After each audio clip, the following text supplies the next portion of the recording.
Look at all of this sugarcane with nowhere to go. And I don't blame these allays for it. They've been doing a great job of picking everything up once it's grown, but I've disabled the system for now. And this double chest is the only place that I've got to store my sugarcane, which I've already got 2 full shulker boxes and then some. So today I'm building a storage system, and originally I had planned to put it up here on top of the iron garden, but sometimes you have to adjust your plans and make changes because something might not work exactly how you want it, and I think that what we've got in store for today is gonna be even better. And while I'm preparing the space for this build, I've seen a lot of new faces around here recently, which is amazing. However, many of the new folks that I've seen come to watch these videos forget a couple of key things that I'd love to remind you of. If you're new, please hit the subscribe button. It'll only help the community to grow, and you'll be able to see all of the content that I've got coming out in your subscription feed without having to search for me again. Also, please remember to click the like button as well to make the YouTube algorithm so happy, so that more amazing people just like you can find out about the channel and all the fun we're having here playing Minecraft. And if you really love the channel and the content that I'm creating, maybe consider joining my YouTube memberships. Members get early access to videos, and you'll get access to a couple of Minecraft servers that are only available to the supporting community. So if you're looking for a new place to play with some great people, be sure to check it out. All right, I've got everything I need to get started with this build, but before I do, a couple of quick notes. These slabs are marking the path that I'm gonna walk to the iron farm storage room at some point. They are temporary, I might change them up, but it's generally where that's gonna go. And also, this dirt block was the center point for where the beacon was earlier, and I'm gonna bury it in the ground and leave sky access so we can get that beacon back here in just a bit, but let's get started with the tutorial. All of the sugarcane that comes from this farm is gonna go through these hoppers and down into this hole. I'm gonna start by jumping down here, and then I'm gonna place 1 dropper right here, and make sure that's facing downward, and then I'm gonna put 1 more hopper directly on the top, and break out a few of these blocks to make room for the redstone circuit, which is gonna start with a comparator. That comparator is gonna face out of this dropper, followed by 1 repeater into a solid block, and then 3 pieces of redstone dust so that this goes back into that comparator, and also a target block that connects up to that redstone dust as well, and that's the entire circuit. So, anytime sugarcane makes its way into this dropper, this circuit will activate and drop it out. I'm not a huge fan that this is on the outside of the building, but I'll find a way to cover it up at some point. It'll be okay. When the sugarcane drops out of this dropper, it's going to drop into a water stream that I'm gonna put right here, and then I'm gonna put a sign on the wall to make sure that that doesn't go out any farther than the edge of this quartz block. At some point, I am gonna put some waterfalls somewhere in here, I believe, for decorative purposes, but I don't want it to interfere with the items dropping down. And when the items drop down, they're gonna drop into a little bit of a pool or stream right here that's gonna head off somewhere in this direction. So all of the sugarcane is gonna flow to the next spot, which I need to figure out where that's gonna be. I have a 7x5 by 9 blocks deep hole in the corner of my room. For the shulker box loader that I'm going to use to collect all of the sugarcane, I'm gonna start on this block right here and make a little plus sign shape, and then extend this bottom block out by 2, and then on these top 3 blocks I'm going to put redstone dust, followed by a comparator here and a comparator here set to subtract mode, with 1 redstone torch here and 1 redstone torch here. Then I'm going to put 3 blocks right here, 2 of which are going to be temporary, so I can break that one, and then on this block right here I'm going to place a dispenser facing forward. I'm going to dig down 1 block from here, and then I'm going to go up 1 block above where this blue one is and place a downward facing piston, and that's the entire circuit for the shulker box loader. This block right here actually isn't even necessary. I'm using it for something later in the build, but if you want to stop here, honestly, you don't have to go any farther, but where's the fun in that? There's a lot more redstone that we can do. But I do want to give you a quick demonstration of this just to show you what we've got so far. I have a full shulker box of sugarcane right here, preloaded, and I'm gonna take it down and toss it into the shulker box loader. So whenever a shulker box that's sitting right here becomes full, this piston is actually gonna break it and push it out of the way. If I take even one piece out of this, it's not considered to be full anymore, and it's just gonna sit there until I toss one more piece of sugarcane in, and then it'll break. In order to get that shulker box full of sugarcane, I do need a hopper delivery system. And honestly, all you gotta do is put a hopper into the side of where that shulker box is gonna go, and then wherever you're transporting your items, that's where you'll link it up. So in my case, that's actually gonna go right here. I'm gonna drop them down out of the wall like we showed earlier into a water stream that's gonna flow to this exact point. So then all I need to do is link up the hoppers and maybe leave it down one block so as not to destroy the illusion. But I'll worry about covering all of this up and decorating it and making it look nice later. Aside from the fact that these shulker boxes are just gonna drop on the ground and have nowhere to go, this is a mostly completed system as it is. But I wanna go one step farther with it. I don't wanna have to hassle with crafting a lime green shulker box every time I wanna load up this system. I'm gonna get the new crafter block to do it for me. To start the crafter circuit, I'm gonna go up 4 temporary blocks on top of my dispenser where the shulker boxes are gonna go, and then I can break the bottom 3, and then I'm gonna place one downward facing crafter right here, and then a temporary block here and here, break that block, and a sideways facing crafter right here so that the crafter is facing into this other crafter. Then I can break this temporary block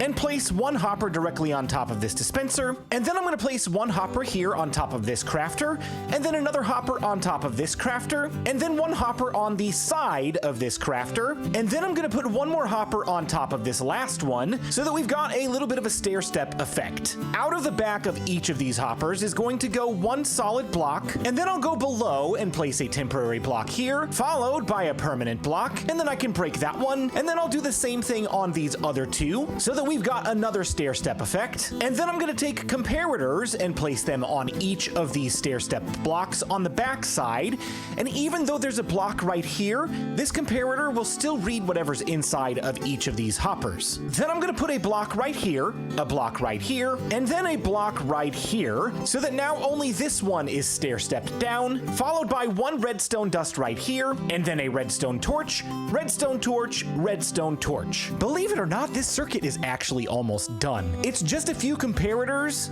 a few torches, and a redstone hopper clock, which we need to install now, starting with a couple of temporary blocks, one right here and one right here, then permanent blocks right here and here.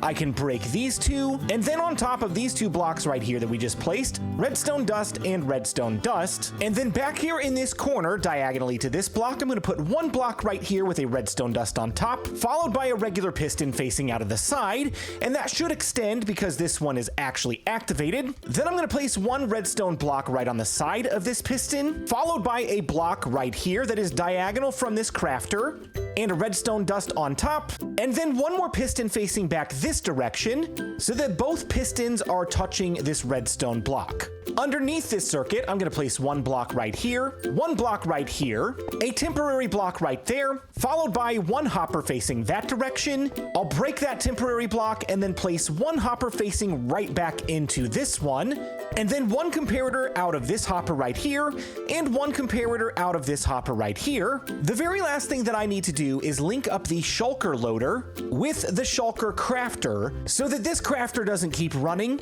and overflow the loader. In order to do that, I'm gonna place one block right here with a comparator facing out of that hopper, followed by one more block and one repeater. Then out of the side of this repeater, one block right here with redstone dust on top, and it will link up with this redstone right here so that if there's an item inside of that hopper, this will also do the same thing as these redstone torches and lock this hopper clock. So yeah, that's a lot. It looks much more confusing from this angle, but it's actually quite simple. And I'm going to explain how it works, starting by loading this hopper with 3 redstone dust. It doesn't have to be redstone dust, just any 3 items will do. And then I need to preload the crafters as well. The crafter to the left is the die crafter, and I'm going to preload it by locking all but 2 slots. And then I'm going to put some die right here. Ideally, you'd want a full stack, but I'll make sure to take care of that before this is called complete. And then in the other slot, I'm going to put one shulker box that is not dyed. and that will give me an output of a lime green shulker box. Then over on this crafter, I'm going to lock the slots on the side and leave the middle 3 open, and then I'll put 1 stack of shulker shells right here, 1 stack of shulker shells right here, followed by a stack of chests, and this is preloaded with a shulker box that is not dyed. That doesn't leave me with a whole lot of materials left. I'm gonna have to go end raiding soon. I need to go get some more dye, but this will be enough to test today and show you how it works. So each of these hoppers are being read by these comparators. Anytime we place any items inside of these hoppers, for example, this one can be shulker shells. This comparator now recognizes that there's shulker shells inside of this hopper, and therefore will deactivate this torch. But nothing has happened here just yet because these 2 redstone torches are still on. If I put chests in this hopper, now this comparator says, hey, there's items in there, let's turn off that redstone torch. As soon as I put dye inside of this hopper, this comparator will shut off this redstone torch, which will then start activating this redstone hopper clock. The reason that we have 3 items inside of there is because we need this redstone hopper clock to wait 3 ticks before activating the crafters. This will allow enough time for the shulker shells to reload before it crafts another one. If we go too quick with this, we could easily run out of items in one of these slots, which then it might not load properly, and then we're not going to be crafting shulker boxes anymore. So essentially all you need to remember, the crafting recipe has 2 items in it, but one of the items takes up 2 slots. So I've allocated for that inside of this hopper clock and added 1 on top of it, giving us 3 items. The other part of this circuit that's really important is to make sure that we don't craft shulker boxes when they're not needed. When a shulker box is ready to be dispensed, it will attach itself to this wall right here, giving us 1 shulker box, plus we can store 9 inside of this dispenser, and then 1 inside of this hopper, giving us a total of 11 shulker boxes queued up. However, once I've got a shulker box in here, I want to deactivate the crafters just so that we don't overflow this, and then start crafting shulker boxes that won't go in the hopper because it's full, and then they'll despawn and will waste materials. Anytime there's a shulker box sitting inside of this hopper, it will activate this comparator, and then activate this repeater, which will activate this block, powering this redstone, locking the hopper clock. So even if we have materials ready to craft, if we don't have any space in the loader for more shulker boxes, it's going to disable the crafter until we do. So I'm ready to burn through all the materials that I have available, and I'm gonna toss this lime dye right here inside of this hopper. And then we can see that it is working. And am I already out of materials? Okay. All of the dye went into this bottom hopper, which begs the question, should I lower this circuit right here? I am so sorry, people. It would actually be pretty easy to do. Let's do it. This actually would be the preferred method right here if this was a chest, but because I'm gonna put my chests up here, this hopper is actually gonna push things directly into there, even though it's locked. So here's what I'm gonna do. I'm gonna break this, and I'm gonna lower it by 1 block. Then I'm gonna take this out, and this out. I'm gonna take this out, and then put that there, and then a comparator right here. There we go. Now it's working.